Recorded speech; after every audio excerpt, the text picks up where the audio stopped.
stuns India. Big focus on Newstrack.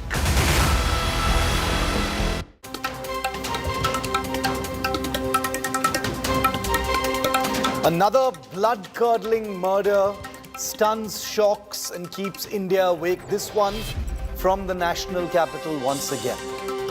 Delhi isn't called the crime capital for no reason whatsoever, but two crimes in the last few months have captured a nation's imagination in the worst way possible. After Shraddha, now it's Nikki. One was chopped up and shoved in a fridge. This one was stuffed into a freezer as well by her own boyfriend. We're going to decode it for you. We're going to get under the skin of this story to try and see if we can find what may have caused such a murder to take place and what the way forward really is and what it tells us about our society. I'm Shiv Aroor. This is Newstrack. These are the headlines.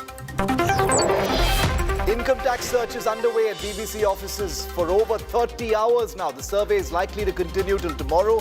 BBC asks its employees to cooperate in full. An army man beaten to death by a DMK Neta and his aides. The councillor is currently on the run. Communal violence in Jharkhand's Palamu after a dispute over construction of a gate for Mahashivratri. 77-year-old woman rescued from rubble more than a week after the Turkey quake. Over 40,000 have lost their lives so far. The British Queen consort won't wear the controversial Kohinoor diamond for King Charles's coronation. Camilla's crowned to have a replica of one of the world's largest uncut diamonds, but not the real thing.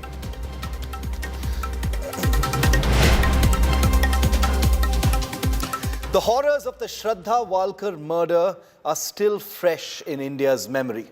It was one of the most gory murders, but 3 months later, a similar chilling crime has come to light. This time, it is young Nikki Yadav, who was strangled by her live-in partner Sahil. Her body shoved into a refrigerator. The killer got married just hours after murdering young Nikki, a woman he had been in a relationship with for 5 years. Take a look.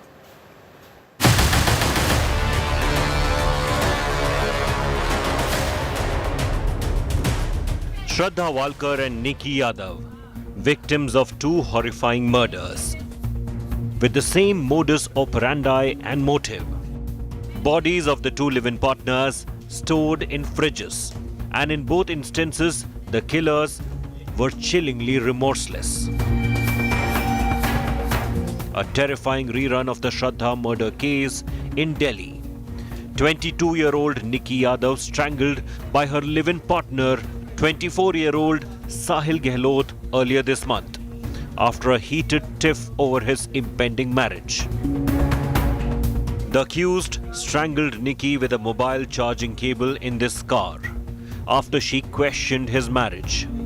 After murdering his partner, Sahil drove for 40 kilometers with the body, finally dumping the lifeless body in the fridge of a dhaba in Delhi's Najafgarh. And believe it or not, moments after the murder, killer Sahil went ahead and got married to another girl the very same day. The act eerily similar to Shraddha's killer Aftab, dating another woman while her body was lying in fridge in the very same room. इस वक्त हम मौजूद हैं बाबा हरिदास नगर police station में और ये जो गाड़ी आप सफेद रंग की देख रहे हैं यही वो वरना कार है जो साहिल गहलोत की है। ये गोवा का रजिस्ट्रेशन नंबर है, आप देखिए। इसी गाड़ी में वो रात में घूम रहा था 9 और 10 की रात, और उसके बाद उसने कॉल करके निक्की यादव को बुलाया। निक्की यादव जब पहुंचती है तो इसी गाड़ी में दोनों दिल्ली की सड़कों पर घूमते रहते हैं। 9 तारीख को इसकी सगाई हो गई थी साहिल गहलोत की, लेकिन 10 को शादी थी। जब ये जानकारी निक्की को लगी तो निक्की और साहिल के बीच झगड़ा शुरू हो गया। अब पुलिस को ये कहना है कि इसी दौरान जब झगड़ा हुआ तो गाड़ी के अंदर ही जो मोबाइल का चार्जर होता है उसके तार से गला दबा करके हत्या कर दी।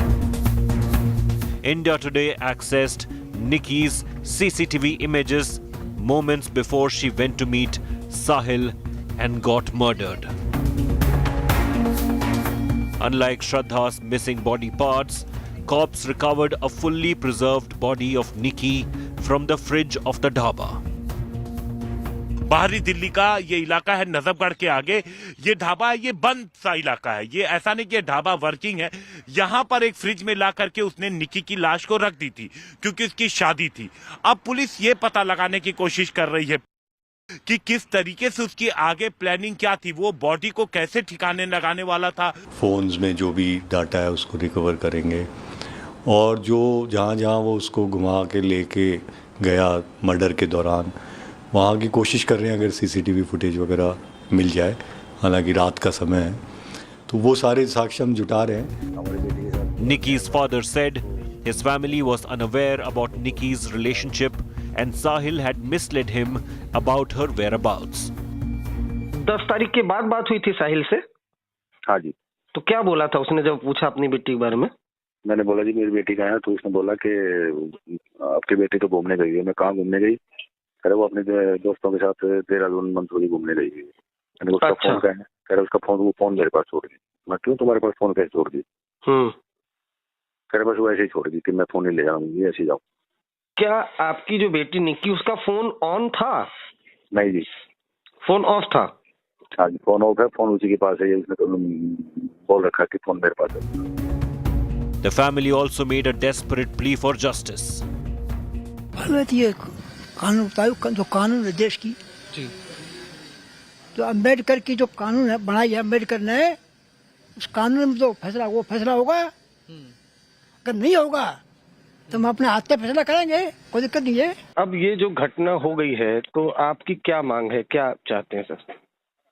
हमारी तो मांग ये है जी, हमारी बेटी का कत्ल कर दिया गया तो उसको सजा मौत होनी चाहिए। While Shraddha's family still awaits justice, will it be any different for Nikki Yadav's near ones? With Himanshu Mishra, Arvind Ojha and Akshay Dongre in Delhi, Bureau Report, India Today.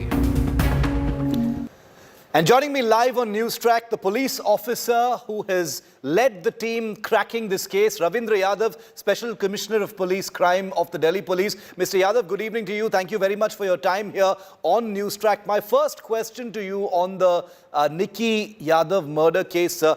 How was this crime cracked? What were the initial clues and how was it finally cracked, sir? If you could share that with us. Some of our staff members living in that outskirts of Delhi rural areas, they got this hint that there is something wrong in this marriage. And then they worked upon it, and then when we grilled him, then he broke down and he confessed and disclosed that he has kept the body in the fridge. So he led us to that dhaba of his, which he had locked up, and we could recover the body. We were fortunate that we could detect the whole thing in time before he could dispose of the body, and the evidence obtained is very precious for helping us in convict this person. Was he planning to get rid of the body, sir? Because, you know, many people are reminded of the Shraddha Walkar murder as well. Similarly, you know, her body parts were cut up and put in a fridge. In this case, it was an intact body found in a fridge, sir. Yeah, of course, he had very little time because 9th he had this engagement ceremony and it went on till late night of 9th, and he reached her house beyond midnight. And in the morning he took the plea that I'll take you somewhere out to some tourist place, and then he went around to ISBT and other places. And in the meantime, he strangulated her and then again dumped the body, and the same day he again went for marriage. So he had very little time to dispose of the body. So we are fortunate in that respect that we could recover the main evidence, and this will go a long way in helping us in marshalling evidence and making our case for conviction. I know you can't share, deep details of the investigation, Mr. Yadav. I appreciate that. But could you enlighten us a little bit about the interrogation of Sahil? How is that going? What all information has he revealed? Yeah, he has revealed certain things, but I would say that we have to corroborate those things. We have to confirm them. and we have to have corroborating evidence of his locations, of CCTV footage. So we are not taking anything for granted, whatever he's telling us. We have to cross-check it. We have also to cross-check whether any other accomplice or friends were involved. So far, he's saying that he was alone. So all these things, because earlier we had this impression that it was in night. Now today's interrogation has thrown light that it was in the morning of 10th when we did all this. Earlier we were under the impression it was between 9th and 10th, intervening night, maybe beyond midnight. But today he has said that it is 10th morning, so we'll be looking the footage afresh in those areas which he is saying that he took her and the route he took. So everything would be corroborated. Forensic evidence, of course, we have marshalling from the footage and from the accent car which he used. So we are all we are very sure and produce it before the court in a very cogent and professional manner. Is he showing remorse? I'm just trying to get a fix on, the kind of body language that Sahil is exhibiting under this interrogation. Is he showing remorse? Is he just saying all these things very plainly? Could you enlighten us on that, sir? He has been wavering. Sometimes he takes some alibis, sometimes he takes some emotional angles. But I won't like to comment on all that because it's too early in the investigation. And let us see some all these things which he's saying. We need to corroborate them first before we can put a very good charge sheet against him. Last couple of questions, Mr. Yadav. Many people who watched our coverage of this were reminded of the recent Shraddha Walkar murder case as well. In the course of the investigation and the cracking of this case, did you see any, parallels that many of our viewers are also seeing, apart from the obvious? There may be, but we take a case by case, and for us, this is the case which we have to focus now. And we will go with all these similarities and all these things, of course, people can look into. But I won't go into all those conjectures. We are focusing on making a tight and shut case against this accused. What next as part of the investigation, sir? Will more people be questioned? Are you trying to expand the investigation as well? Of course, if we need, it all depends on the need of the investigation.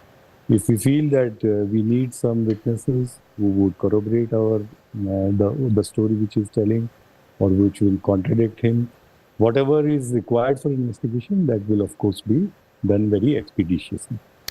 Mr. Ravindra Yadav, thank you very much for speaking to India Today and taking our questions on a day when this story has come to light. I know it's difficult because the investigation is still early, but the Delhi police is doing its job and doing it admirably well. We will continue to report and ask those questions. Ravindra Yadav, thank you very much, sir, for speaking to India Today. Now remember, it's impossible not to be reminded of the Aftab Poonawalla case and how he killed and chopped up his young girlfriend Shraddha Walkar in May last year. It's a story that India Today had broken and led coverage with late last year. Aftab Poonawalla is currently in jail. His case comes up for hearing on the 21st of this month. Here's the latest on the Shraddha murder case.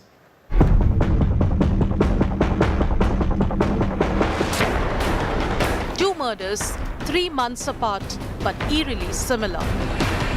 The killing of Nikki Yadav by her live-in partner Sahil Gehlot has brought back the horror of Shraddha Walkar's murder by her boyfriend Aftab.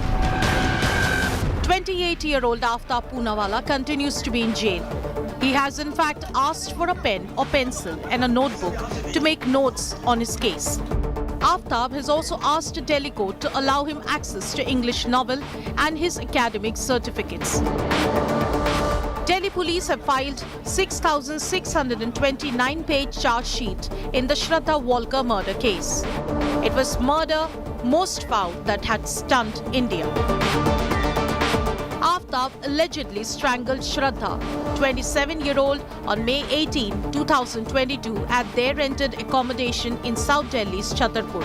He then chopped up the body into 17 pieces and dumped them in forested areas in and around South Delhi over the next few weeks. a tactic that helped him avoid being caught till his arrest on November 12. Aftab too had stored Shraddha's body parts in a refrigerator. He in fact used a saw to cut up her body and brought home women that he met on dating apps while Shraddha's chopped up body parts were still lying in his apartment. The Delhi police charge sheet says Aftab shifted the body parts when he would bring a date home. Clean the refrigerator, he would again put the body parts back in the fridge once the woman left. Aftab's case comes up for hearing in a Delhi court on February 21 now.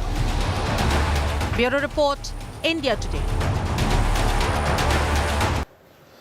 Another case of a young woman murdered most foully by the man she was in a relationship with.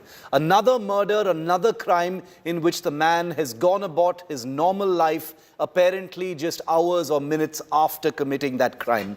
Another murder where the woman killed has been stuffed into a fridge. Another murder where the man appears to be remorseless while confessing his crime. There are so many parallels, and one finds it difficult not to be reminded of the Shraddha Walkar murder case. But let's try and make sense of this with the experts, those who know a thing or two about crimes, about domestic abuse, about relationships of this kind, and what this says about us as a society. Joining me live on Newstrack, Varkha Cholani is one of India's most well-known clinical psychologists. Vikram Singh is former Director General of Police of Uttar Pradesh. He's investigated many crimes himself. Flora Saini is an actor. She's also been a victim of relationship abuse. Trisha Shetty is a social activist and a lawyer. Welcome to all of you. Good evening. Thank you very much for being with me. Varkha, I'm going to start it off with you first.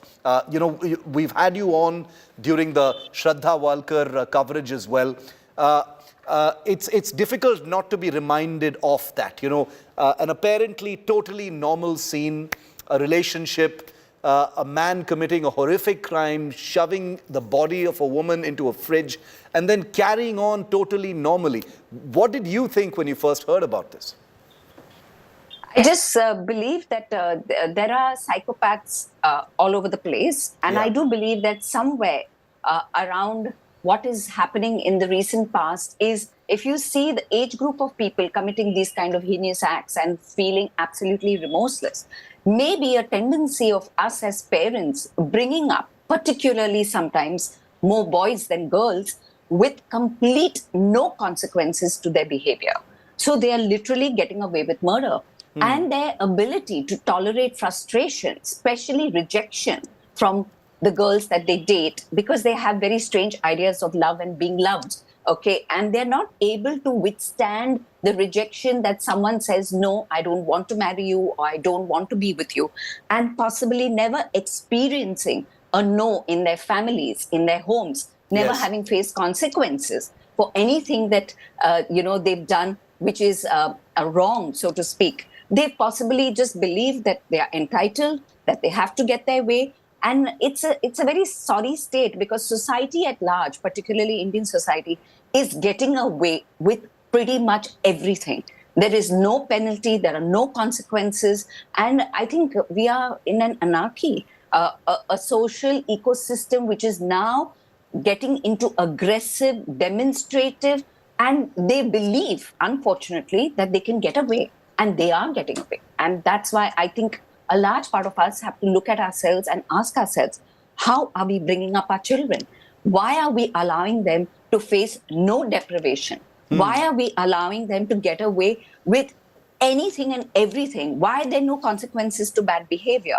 Why are we not teaching frustration tolerance? I think as a society, today it's time for us to pause, because today it's murder number 2. But I don't believe that it's going to stop here. I think it's going to get worse. And it's time for us as a collective whole, as a society at large, to really start taking cognizance of penalties that we put in place and see that those penalties are actually accrued to the person who commits crime, and of course to our parenting styles.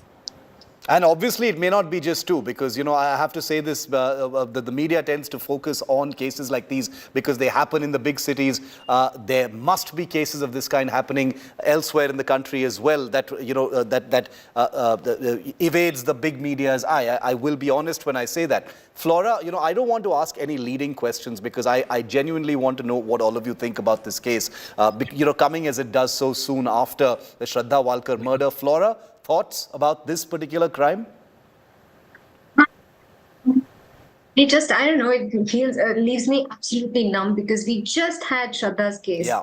And that was so, you know, people were shocked throughout the country. So to see an exact copy of that and so soon, it's like, I don't know what's wrong with people. And, you know, if I could tell people, please, you have to, when you are in a relationship, and especially a live-in relationship, you're so close to your partner. Yeah. There's so many telltale signs of, you know, the red flags that you get. And I'm sure this was, you know, this was the final. I'm sure there would be some history of some sort of violence that would have taken place in those 5 years, because you don't just get that strength of killing someone you loved and dated for 5 years. Don't. It has to be, it's a build-up, you know, that finally, so there has to be some sort of a history of abuse, which we'll know, I guess, a little later. But if I could tell all the girls out there, please be very careful, whoever you date, the minute you see the red flags, don't try and change, don't try and stick around that you will be able to change your partner or things will, you know, get better. You get life only once. If it's not working out, if you're not happy, if your partner is in any way toxic or abusive, get out of there. You have only one life, and trust me, good love exists. It'll find you when the time is right, when your time to find that good love is, you know, comes up. I'm glad you said that, Flora, because that was going to be my next question to you about those danger signs in relationships. You know, and those danger signs appeared to have existed in the Shraddha Walkar murder for sure, with everything that we've heard from that case. You know, in the days ahead, perhaps we'll hear something of a similar nature about the relationship between Sahil and Nikki as well. You know, one wonders what we'll hear. But Trisha, bringing you in on this, you know, the parallels between the two cases are startling. I have to say that obviously each case is separate, but there's a sense of alarm. There's a sense of alarm when one looks at both these cases and looks at a man who sort of carries on with his, you know, with his work, his day-to-day job. He got married just a couple of days after committing this murder. I think we have to talk about the air of desensitization and dehumanization, right? It's easy to talk about violence when it's not within intimate settings. But the truth in India is over 97% of cases of violence is actually within intimate settings. And in these situations, there is unfortunately the additional layer of trauma, of shame that's put on survivors. So there is a sense of alienization where they don't know whom to reach out to, because you're essentially saying that the person abusing you is a person within your own home. The person that you trusted to spend maybe your life with is the person that's abusing you. So whom do you reach out to? Do you tell your family? And when you reach out to your family, often they don't know how to address it. Also, you know, when you reach out to the police station, there's a sense of ghar ki baat ghar pe rakho. There's a hesitation because you also don't know how you know, do you want to see your intimate partner in jail? So in these sort of situations, often what we find is survivors have gone through multiple abuses where they've reached a point of just complete dehumanization and they don't know whom to reach out to. There's also severe mental trauma, and critically also you have to account for financial independence and stability.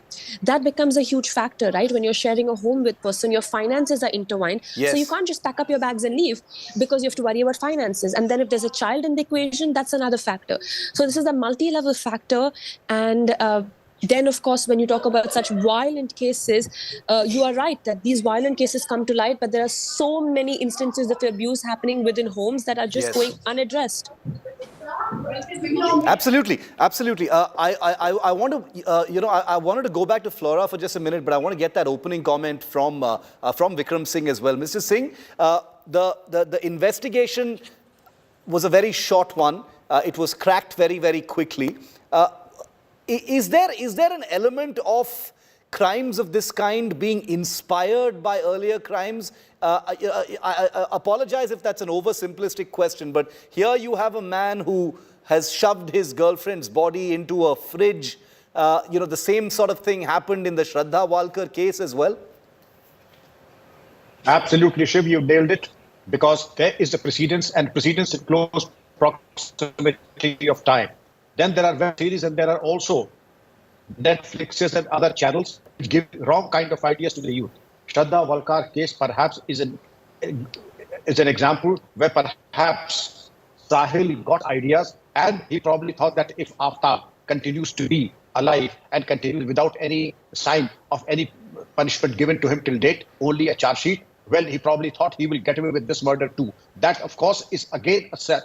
There are things that all the three could have done better. The police, the society, and the parents. But we'll talk of the police only. There is that, yes, Aftab's case was cracked out, but yes, he could have been put in the fast track court and given exemplary treatment and punishment both. When I say treatment, don't mistake me for third degree of police brutality. I would say that, yes, the time taken could have been into something that is better. I don't say that. I understand what you're saying, sir. You're saying that the police should have sent out a message as far as punishment for this man is concerned. Varka, coming back to you, and I just want to fix that audio line with Mr. Singh, Vikram Singh, so that we can hear him a little more clearly. Varka, we know Aftab killed Shraddha after an argument, and we understand that in this case as well, he killed her with a charging cable, for God's sake, after she found out that he was getting married. In your view, and forgive me if I'm using words that are incorrect, but, could this be a murder driven by a sense of rage or a sense of control? What does it look like? So from whatever I read in the press, I believe he asked her to marry him. She refused. And that's when he got enraged and strangulated her. So there is something called narcissistic rage, where in a fit of rage, because I have been rejected and I have been deprived of what I believe. Though in this particular case, she's the one who flew into he was the one who was getting married to someone else, and she had found out about it, and that's how the fight started. Right. So the fight possibly began, and then he, realizing that he was cheating on her, or he was going to dump her, decided that, maybe she would spill other beans of other facets of what he is as a person, and decided that he might as well end her life. But there is something called narcissistic rage, where we lose control over our senses temporarily, realizing that, either we've been caught out or we've been found out. And instead of accepting and acknowledging that we have possibly made an error or we've made a mistake, we want to actually be defensive and be aggressive. So many a time, aggression is a form of defense, not wanting to accept to oneself that one has unfortunately made an error. So yes, I would say that, this came out of absolute uncontrolled rage. Flora, I completely agree with Trisha when she says there are so many layers, to the kind of interconnections between people and relationships, and one can wonder till kingdom come about why a young woman who appears to be in control of her life doesn't walk away from a toxic relationship. But and I don't want to oversimplify, because there can't be one blanket rule for everyone. But what are those warning signs? As we end this discussion, what are some of the general warning signs that you think young people should look out for? I think, like I said, there cannot be any one, this can't be the only act of violence, and violence at what extent. So there has to have been a history of domestic violence between the two of them, and we spoke about narcissist and toxic partners. They have a pattern, and the pattern involves kind of physical, mental, abuse that goes on till one day, because you can't get the strength to kill someone. You have to have, and the very fact that he was getting married that day. Think about it. He was so cool and composed. Okay, I've killed someone. I put them in a fridge. I go ahead and get married like nothing happened. God, it takes a lot of. It takes a stone heart to probably go ahead and get on with it and say, I'll take care of things, or I got this. I don't know what kind of a mindset is that, but then definitely it's not a normal person. And what people need to learn is there are small little things that lead to this, small acts of violence that kind of, sum up to this one big act of violence. So if there was one thing I could tell everyone would be that the first act of violence is your warning sign. You have to make people around you aware that you're dating someone who has this tendency of being violent. I don't think you should even consider staying any longer after the first, but yes, girls, stick around. But you have to tell yourself this is not going to change, and you have to make yourself strong to get out of there. Okay. That's the only thing. On that useful piece of information, from people who've been there, who've seen it, who've experienced it, I'm going to end this discussion. I wish I had more time, but I have a feeling we're going to be tracking this story over the next few days, just like we did the Shraddha Walkar murder as well. And I think we owe it to Nikki Yadav to continue to find out more layers of this story. And I'm sure we will. I will continue to report on this story very, very sensitively. Thank you very much, Varka, Flora, Mr. Singh and Trisha for being with me here on India Today's Newstrack. Thank you very much. Well, that takes care of our first segment. But coming up after this very short break, a story that is so inspiring, it might actually bring a tear to your eye.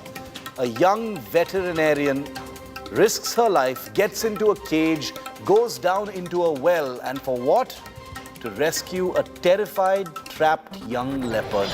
That beautiful story comes up next, and the doc who rescued the leopard joins me live.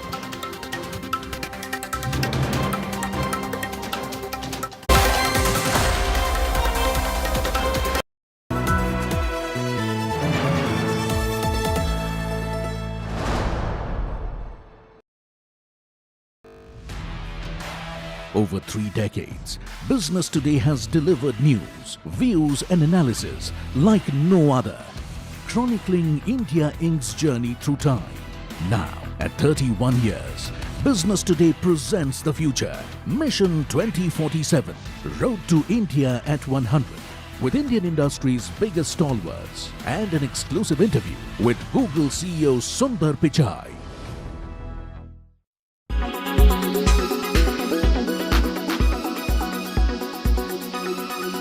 The BBC aired a documentary on Prime Minister Narendra Modi's handling of 2002 Gujarat riots. Taxmen came knocking on the broadcaster's doors.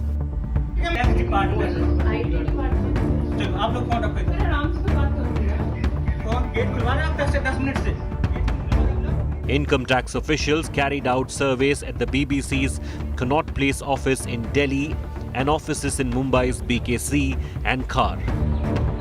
The exercise that began around noon on Monday continued late into evening. Sources in the Income Tax Department say they are investigating possible tax evasion and transfer pricing irregularities by the BBC. They allege the BBC diverted significant amount of profits in violation of the law.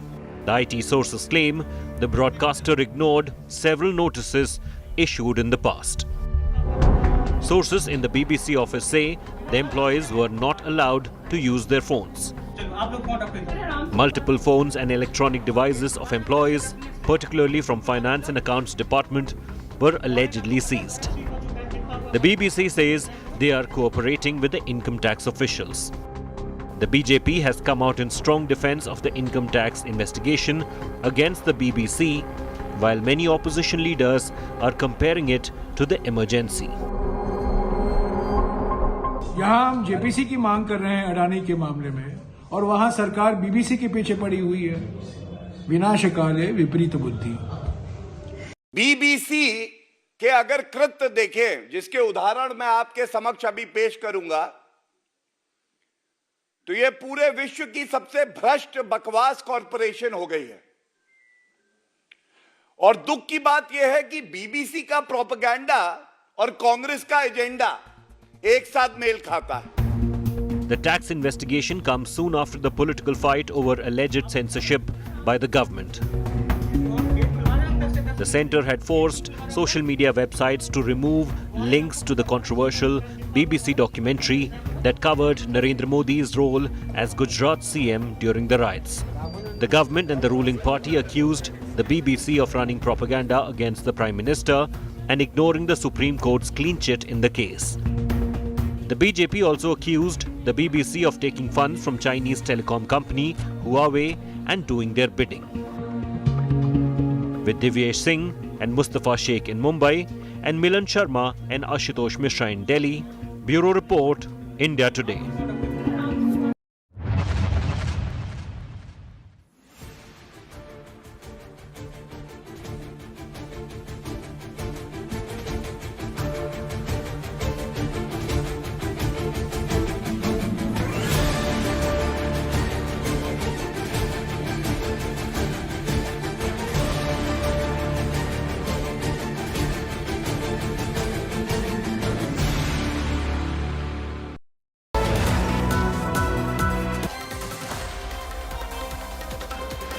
Those of you who know me know all about my deep love for animals, and nothing gives me more joy than seeing a fellow citizen going all out to rescue one. My next story will highlight the stunning rescue undertaken by a veterinarian near Mangaluru in Karnataka. Dr. Meghna Pemaya, that's the lady you see inside that cage. She led a 2-hour Daredevil mission to rescue a terrified trapped leopard that had been stuck in a 25-foot deep well, as you can see in these images.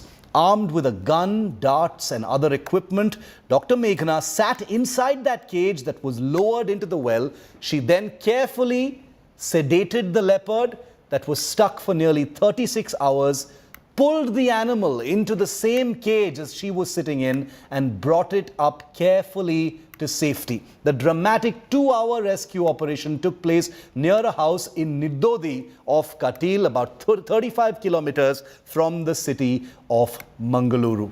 These are images that have gone viral in the media, not just here in India, but all across the world, with Dr. Meghna being applauded for her bravery, for her courage, and her empathy for the terrified, trapped beast that had been in there for over 36 hours.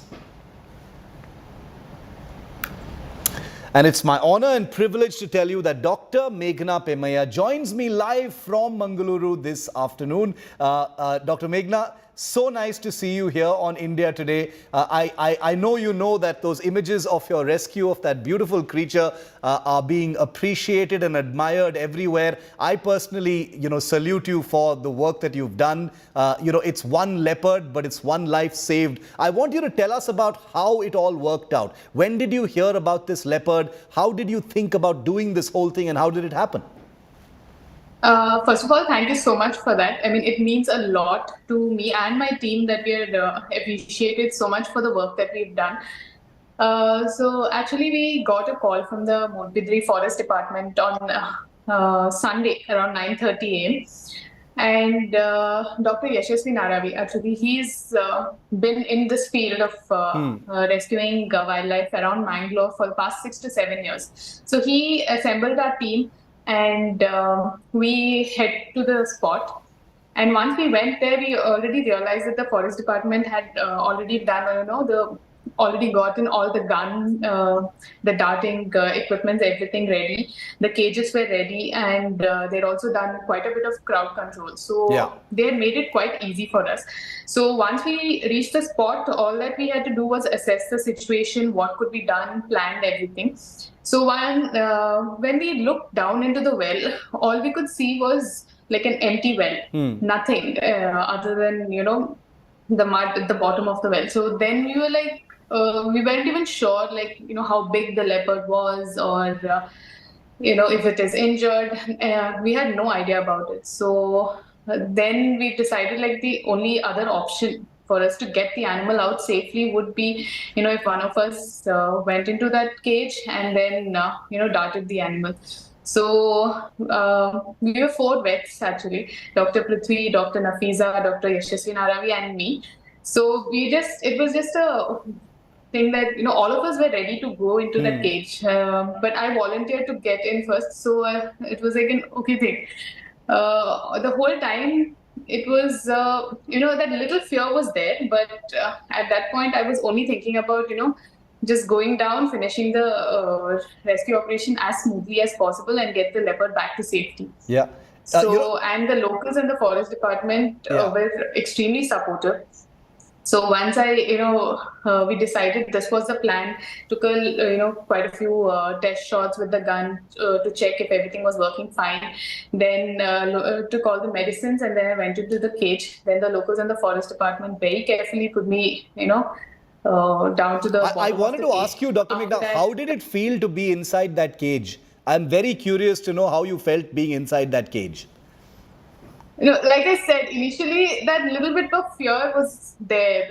So many things running in my head. Like, there are so many things that can go wrong in this operation. Like, the cage, if it is not lowered properly, if it's, there's an imbalance.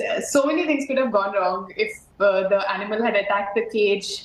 But then it was at that point, all these things seemed a little less worrisome for me than just getting the animal back to safety. Because I knew the longer it was down in the well, there are more chances of it getting, dehydrated or more aggressive. And it would be very difficult for us later on. So it was... Once you reached the bottom of the well, Dr. Meghna, once you reached the bottom of the well, what happened and how did you feel? Did you instantly spot the leopard when you got down there? Yes, the moment I was even towards even before they had landed me on the ground, I could see the leopard. And I knew and she was sitting in a perfect position for me to dart. So I knew I had this just one chance, because if I had missed this chance, I knew she would just then, move about, and then it would be very difficult for me to manipulate the gun in that small cage. So I then immediately assessed the anesthesia, how much to be given, everything, loaded the gun and took that shot. And lucky enough, it was a perfect shot. And within the next 15 minutes, the animal was sedated. Then a local just got down because the animal was too heavy for me alone to be dragged into the cage. Cage. So then they helped me in, and after that we were both brought back to the So correct me if I'm wrong. The cage was dragged up with you and the leopard inside the cage? Yes. Okay. So you were in the cage with that leopard? Yeah, but the leopard was sedated and I made sure it was, completely anesthetized. That's why I took that chance of getting the leopard with me into the cage, and then we got it up. Yes. Yeah. No, so what happened once you, I'm really trying to put myself in your shoes here, Dr. Meghna, because as the cage was being hoisted back up, you had this leopard with you, and you're a vet, you know what tranquilizer darts can do, and I'm sure you know the effectiveness of them. But was there something in your mind wondering if this animal could somehow wake up? For any reason, maybe the tranquilizer dart was, ineffective or something. Did that go through your mind? That it was there at the back of my head, but I was making sure, trying very hard to not think a lot about that. I was at that point, it was just okay, the leopard is here. If they just get me back to the top, we'll just assess the health condition of the leopard, and then I'm done. Absolutely. No, so once you brought the animal up, then what happened? In what condition was the animal, and how is that leopard doing now? So the leopard was luckily... no injuries at all, even though it had fallen from a height. No fractures and slight dehydration, yes. But other than that, the leopard was quite healthy. So we gave the necessary medication, and then even the reversal, because, just to make sure she just regains her consciousness faster. We did all that. And after that, we had the forest department of Mulbidri, they took over, and they decided to release it back into the wild.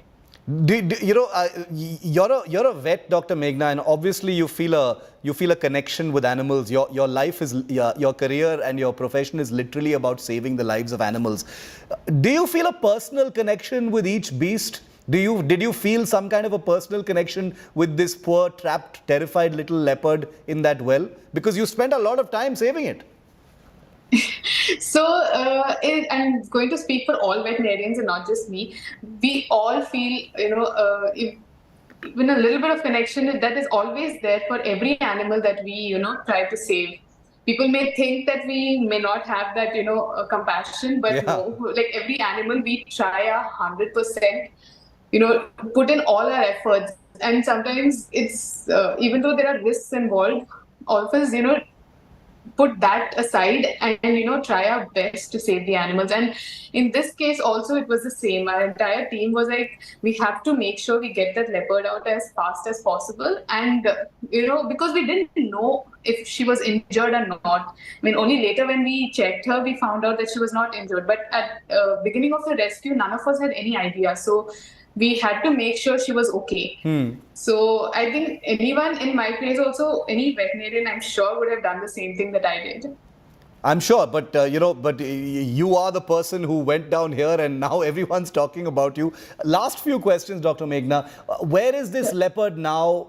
How is it doing right now? Will it be released back into the wild soon? She's already released back into the wild. Yes, that's the information we got from the forest department. Yes.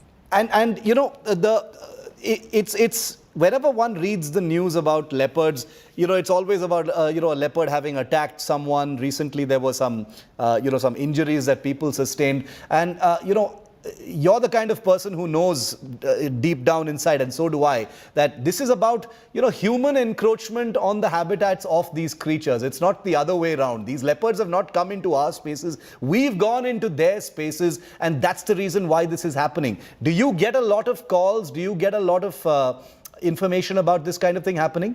And animals trapped in human habitations needing rescue like this? Definitely, there are a lot of animals that get into this urban settlement because firstly they come in search of food. Secondly, there's habitat destruction, so they can't go back into the this thing that they used to see as home. Now it's because the forests are so fragmented. Now it's a bit of a question mark for them if there is prey or not.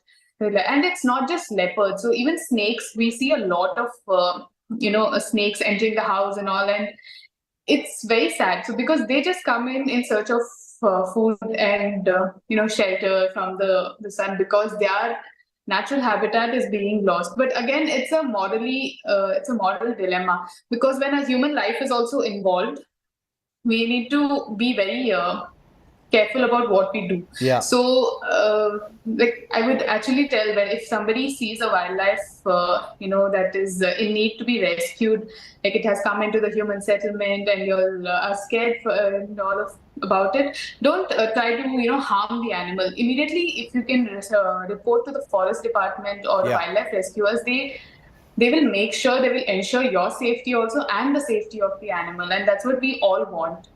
And, live. I'm very glad you said that, because I was actually going to ask that question. I wanted you to put out a message here as someone who's in the spotlight right now to people out there, especially young people, because I want to catch Indians young, to educate them as much as possible about animals, and to instill a sense of empathy about animals, because at the end of the day, none of these animals are out to harm us. Usually these attacks happen when we come in their way, when they feel threatened, when they feel vulnerable. That's when the attacks usually happen. But you're in coastal Karnataka near Mangaluru. That's a place where I come from as well, incidentally, Meghna, but that's just a side piece of information. So I know how beautiful it is. I know how green it is. It's full of wonderful beasts and birds. Has this been the most interesting animal encounter you've ever had? I mean, as a vet, I can imagine you've had contact with all manner of critters. Tell us some of the more fun things that you've done.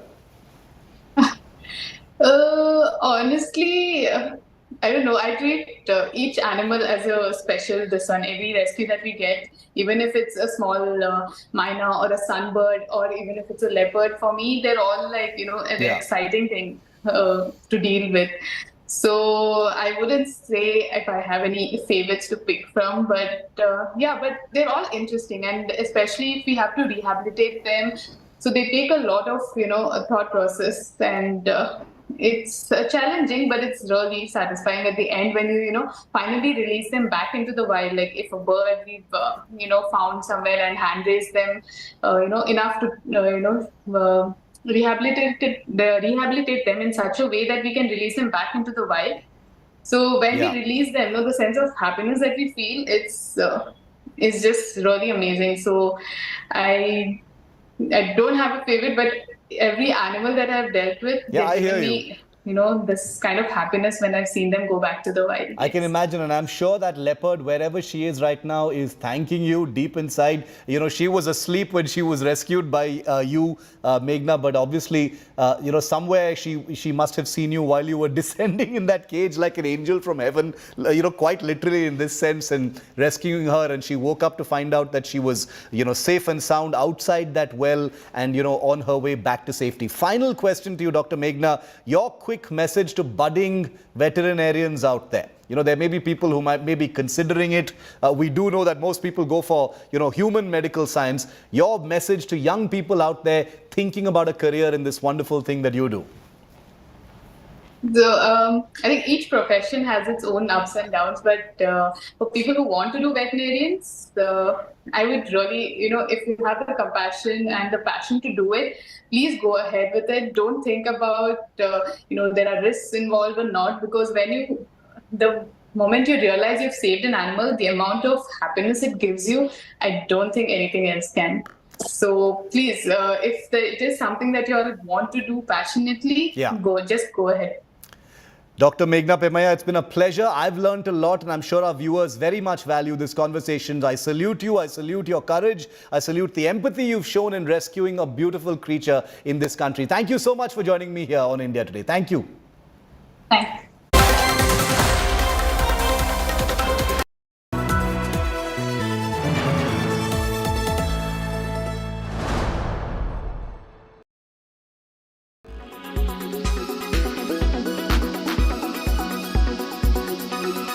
You're thinking about investors. See, one is the view on the economy, and the second is the view on the markets. And I think the view on the economy is still quite rosy, especially on a relative basis. I think India is one of the few economies with a fair degree of visibility on medium-term growth.